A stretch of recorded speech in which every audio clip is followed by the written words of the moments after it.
Imagine this. The year is 20-something and everything we know is about to change.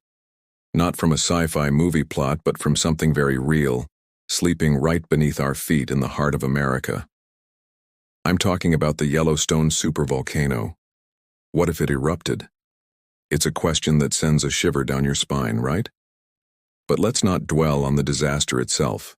Instead, let's fast forward. Let's journey beyond the ashes and explore an even bigger question. How would humanity fight back? How would we repopulate a world transformed? First, let's get one thing straight. A full-blown Yellowstone eruption wouldn't be an instant game over for everyone on Earth. It would be catastrophic, absolutely. North America would be hit the hardest, with a massive ash cloud plunging the continent into darkness, collapsing buildings and ruining agriculture. Globally, we'd face a volcanic winter. Ash in the stratosphere would block sunlight, causing global temperatures to drop dramatically. Crops would fail worldwide, leading to famine. It's a grim picture, but humanity is nothing if not resilient. We're survivors. So where do we begin the monumental task of rebuilding? The first priority isn't repopulation, it's survival. The immediate aftermath would be chaos. Governments and communities would scramble to secure the basics: clean water, food, and shelter. Canned goods, preserved foods, and emergency stockpiles would become more valuable than gold. People would gather in makeshift shelters, underground bunkers, or any structure strong enough to withstand the ashfall. The initial years would be a desperate struggle against the cold and hunger. It would be a test of our most basic instincts. The key to long-term survival and eventual repopulation lies in finding the oases, the parts of the world least affected. The Southern Hemisphere, places like Australia, New Zealand, Southern Africa, and South America, would fare much better. They'd be spared the worst of the direct ashfall, although they would still feel the chilling effects of the volcanic winter. These regions would become the sanctuaries, the cradles of humanity's future.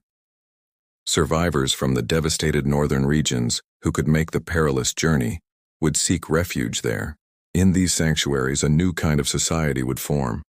Forget the world of TikTok, online shopping, and fast food. Life would become localized and agrarian. Communities would have to relearn old skills: how to grow food in difficult conditions, how to build sustainable shelters, how to purify water without advanced technology. Hydroponics and greenhouse farming, powered by geothermal or other renewable energy sources, would be revolutionary. These wouldn't be hobbies. They would be the very foundation of the new world.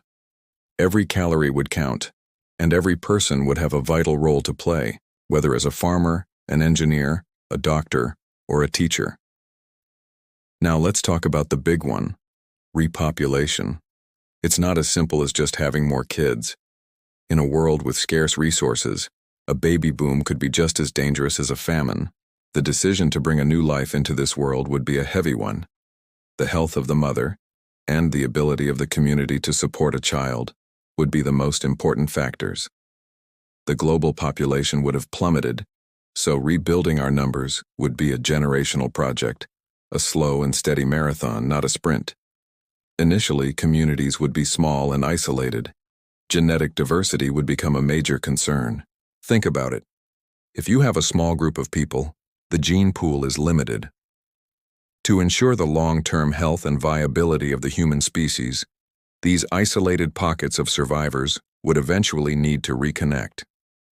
This would spark a new age of exploration. Hardy pioneers like the explorers of old would travel across the changed landscape, not for gold or glory, but to find other survivors, to trade knowledge, goods, and most importantly, to diversify our genetics. It would be a slow, arduous process of weaving humanity back together, one connection at a time. What about knowledge? All our digital information, our libraries, our history stored on servers that would likely fail. This is where foresight would be crucial. Projects like the Svalbard Global Seed Vault, which stores seeds from all over the world, are a perfect example. We'd need a similar vault for human knowledge. Think of it as a global knowledge vault, with information on everything from engineering and medicine to agriculture and history, stored on durable, non-digital formats. Engraved metal plates, durable films, something that could survive for centuries. The survivors who could access and use this information would have a massive advantage. They'd be standing on the shoulders of giants, able to rebuild faster and smarter, avoiding the mistakes of the past. So, the process of repopulation would be deeply intertwined with the process of rebuilding civilization. First, secure the essentials: food, water, shelter. Second, establish sustainable, self-sufficient communities in the planet's least affected zones. Third, focus on smart, planned population growth, ensuring the community can support each new member. Fourth, reconnect the scattered pockets of humanity to ensure genetic diversity and share vital skills and resources. And finally, rediscover and apply the vast repository of human knowledge to accelerate the rebuilding process. It wouldn't be easy. It would be the greatest challenge humanity has ever faced. But the story of humanity is a story of overcoming challenges. We survived ice ages, pandemics, and world wars. The fight to repopulate after a Yellowstone eruption would be our ultimate test of cooperation, ingenuity, and sheer will to live. It's a daunting thought, but it also reveals something powerful about us. In the face of utter devastation, we wouldn't just lie down and accept our fate. We would fight. We would rebuild. And we would find a way to ensure that humanity's story continues, even beyond the ashes. It is a powerful reminder to appreciate the stable world we have now, and to always champion the spirit of innovation and collaboration that would be our only hope in a world remade by fire and ice. Thanks so much for joining me on this thought experiment. It's a heavy topic, but thinking about these worst-case scenarios can teach us a lot about our strengths and weaknesses as a species. What do you think would be the biggest challenge? Let me know in the comments below. And if you enjoyed this journey into the future, don't forget to hit that like button and subscribe for more deep dives into the biggest what-ifs imaginable. See you next time.